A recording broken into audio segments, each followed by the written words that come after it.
Bonjour à tous chers mortels, c'est Dragma, on se retrouve avec le manga En proie au silence, un manga très particulier qui va être compliqué à parler, alors je m'excuse d'avance si je dis des conneries ou si je dis des trucs bizarres par rapport à ça. C'est un sujet un peu délicat et je ne pense pas être le plus adapté à en parler, donc je ne vais, enfin comme d'habitude je ne donne que mon avis, mais voilà, c'est vraiment que mon avis personnel. J'ai vraiment très peur de dire de très grosses conneries. Pour d'autres mangas c'est pas grave, sur un sujet aussi grave et important que celui-là, c'est un peu plus délicat, voilà, donc je m'en excuse d'abord. Alors, En proie au silence, c'est un seinen, une tranche de vie drame fait par Torikai Akane. Pour l'histoire, nous suivons une professeure qui s'appelle Misuzu, donc voilà, qui s'occupe d'une école, tout ça, sauf qu'en fait, cette jeune femme, elle a vécu quelque chose d'assez particulier. Bon, déjà, il y a un chantage... Bon, on va parler du début. Donc, alors, je suis obligé d'en parler un petit peu pour vraiment expliquer le délire, parce que le manga est assez complexe. Donc, cette jeune femme a été abusée par le mari de sa meilleure amie. Oui, c'est particulier, oui. Donc déjà, le mec, c'est un gros connard de base. Donc, il a bien abusé d'elle, voilà. Il lui a pris sa première fois, il l'a violée, tout ça. Et aussi, disons qu'il profite encore d'elle. Donc, il l'a fait chanter. Alors, c'est du chantage un peu particulier parce que, disons qu'il y a une grosse peur de sa part déjà vis-à-vis de lui. Et lui, il en profite à fond. Il prend des photos, il prend des vidéos. Bref, il s'éclate beaucoup avec elle, hein, si on veut. Donc elle est d'un côté, elle a pas le choix, d'un côté ça l'intéresse aussi, d'un côté elle a peur de lui. Voilà, on est dans une situation très particulière. Donc sans parler trop de ça tout de suite, l'histoire c'est quoi là? Déjà on voit ce qu'elle a vécu et on voit aussi en parallèle le vécu d'un autre jeune homme qui lui est lycéen, hein. Elle a quoi? Elle doit avoir à peu près la trentaine je crois, entre 25 et 30 ans. Et un adolescent donc lycéen qui lui est toujours tout seul, bon pas toujours, voilà, les gens sont pas spécialement intéressés par lui, tout ça. Et en fait lui il a eu alors à peu près la même chose, c'est qu'en fait une femme mariée, oui, il l'aidait dans son magasin, une femme mariée a profité de cet enfant en allant à un hôtel et lui a voilà en fait lui a fait comprendre, ben voilà, maintenant qu'on est là t'as plus le choix, on le fait puis c'est tout. Et en fait le mec était paralysé, il avait peur de ce qui se passait, il n'arrivait pas à réagir, bref, le mec était vraiment pas bien. Ça peut arriver à des mecs, hein, tu vois, donc le manga montre les deux côtés quand même, donc ouais, c'est pour ça que j'ai du mal, parce que je sens très bien certains trucs, oui, ça me arrive plus aux femmes, tout ça, oui, je sais, donc je le redis, je ne donne que mon avis et ce que le manga te raconte. Donc voilà, ça peut arriver aux hommes de se faire violer, d'être paralysé par la peur vis-à-vis d'une femme ou ce genre de truc là, c'est quelque chose qui peut arriver. Et là c'est ce que le manga nous montre. Et le manga essaye de montrer un petit peu justement ce que cette peur peut apporter, à quel point ça peut détruire une vie, à quel point ça peut te changer également, c'est clairement ce que le manga te montre. Et aussi à quel point j'ai du mal à expliquer, en fait le manga je l'ai lu mais j'étais en mode... Waouh, il y a tellement de trucs à raconter là-dessus que je sais pas par où commencer. Donc voilà, pour l'histoire, en gros, c'est Misuzu, elle s'est fait violer, on voit un petit peu son parcours, comment elle vit tout ça, et le jeune homme qui a pris comme un bon quart du manga également, où c'est à peu près la même chose. Et voilà, les deux commencent à se parler. Alors je sais pas quelle va être leur relation à ces deux-là, j'ai l'impression que ça repart un petit peu d'un autre manga, j'ai plus le nom, c'est dommage, c'était un autre manga où c'est pareil, c'était une professeure et un jeune enfant qui s'étaient fait violer par le même mec en fait. Et du coup bah ils avaient un petit truc, un gros truc en commun. Et là du coup t'as l'impression que c'est un petit peu la même chose. Ils ont un vécu qui est à peu près similaire, mais vu du sexe opposé en fait à chaque fois. Donc c'est assez intéressant en soi. Donc le manga parle aussi pas mal des différences de sexe, du fait que voilà... C'était une femme, bah forcément tu dois faire ce qu'on te dit, tu fermes ta gueule, ce genre de truc là, tu dois te marier, tout ça. Bon, ça reste quand même dans un domaine très japonais, mais bon, c'est quelque chose qui est pas si loin de nous et qui est quand même encore un peu présent en France quand même, mine de rien. Donc voilà, même si les femmes sont, voilà, maintenant avec les années, il y a quand même plus de justice, il y a quand même, ils peuvent, enfin maintenant ils peuvent faire plus de trucs. Je vous dis, hein, je sais que c'est un sujet tellement balèze que je suis en mode putain, j'espère ne pas trop dire de conneries. Donc je le redis, je suis un néophyte sur tout ça. Pour moi il y a l'égalité des sexes et ça s'arrête là. Là ne me flinguez pas.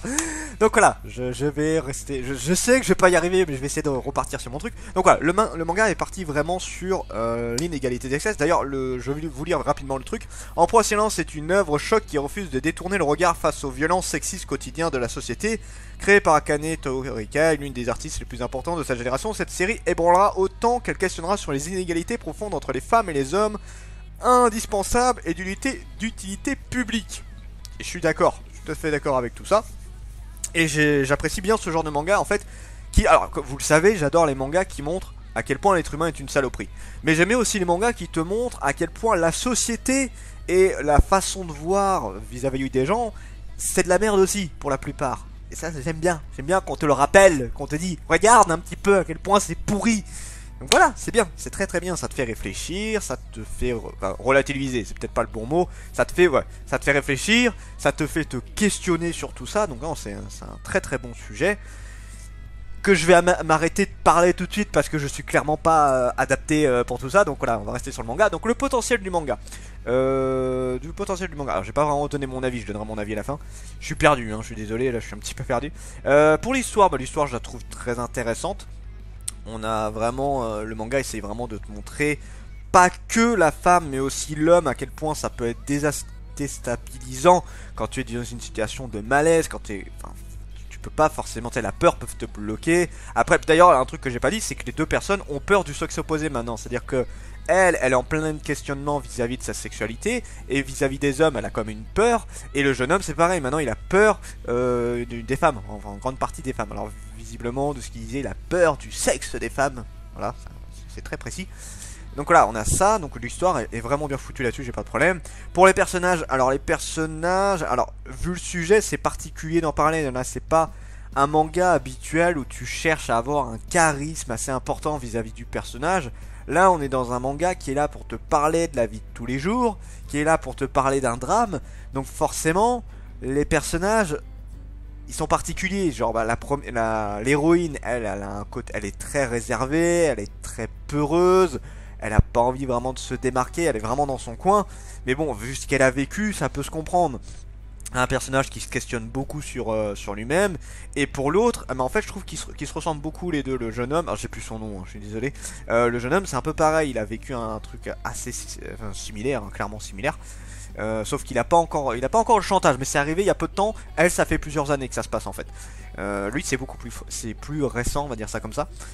Donc voilà, on a deux personnages qui collent bien avec ce que le manga veut nous vendre.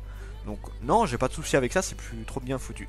Pour le dessin, alors les dessins sont pas faramineux, c'est quelque chose d'assez soft. Mais pour un manga tranche de vie, drame, ça colle plutôt bien. Et voilà, je vais pas trop me plaindre du manque de... Parce qu'en fait, alors les décors, il y en a quand même quelques-uns. C'est pas exceptionnel, c'est pas des dessins de malade pour les visages et tout ça. Mais ça reste plus que correct, il n'y a pas trop de soucis là-dessus. On a quelque chose de très bien pour ce que le manga veut nous proposer, donc là il n'y a pas de soucis. Jusqu'où le manga peut aller? Alors le manga est terminé en 7 tomes, si je dis pas de bêtises, non 8 tomes, excusez-moi, 8 tomes est terminé. Bah, j'attends de voir, parce que comme je le dis, c'est un sujet putain de délicat, donc c'est super intéressant. Faut avoir de sacrées couilles pour en parler, mais moi j'adore ceux qui ont des couilles comme ça. Mademoiselle Torikai Akane, vous avez une grosse paire de burnes, et donc je vous apprécie beaucoup.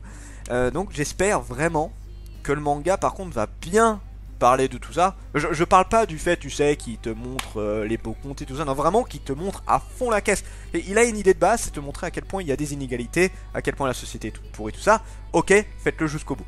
Voilà. Ne vous arrêtez pas, voilà, il faut vraiment aller jusqu'au bout. Donc en pro au silence, alors je le conseillerais pas à tout le monde, clairement c'est... Alors, je le conseillerais à beaucoup de monde dans le sens où ça donne réflexion sur nous-mêmes, ça donne réflexion sur notre société, donc ça vaut le coup d'être lu, ça vaut vraiment le coup d'être lu. Mais c'est un sujet qui est quand même assez dur, donc si vous êtes sensible, si c'est quelque chose qui vous plaît pas spécialement, regardez pas. Mais si vous êtes intéressé par tout ça, ouais, lisez-le. Franchement, lisez-le, en pro en silence, c'est une très très bonne découverte. Donc voilà, c'était Dragmar, et sur ce, je vous dis à la prochaine, chers mortels.